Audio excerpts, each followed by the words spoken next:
High বন্ধুরা, তোমাদের সবাইকে পিয়াজ ডায়েরিতে স্বাগতম। আজ বৃহস্পতিবার মানেই আমরা জানি মা লক্ষ্মীর বার। এই দিনে আমরা সবাই নতুন করে আবার ঘট পাতি, মাকে ধান দুব্য দিয়ে পুজো দিই।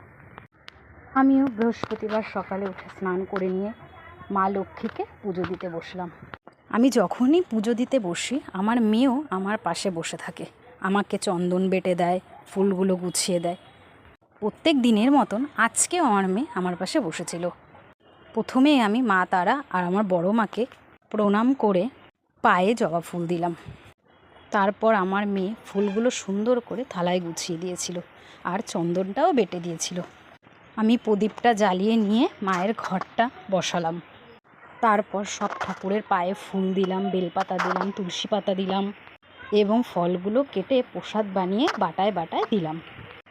পুজো শেষ হওয়ার পর আমি মাকে বললাম, মা তুমি সবাইকে ভালো রেখো। মাকে নমস্কার করে আমার পুজোটা শেষ করলাম।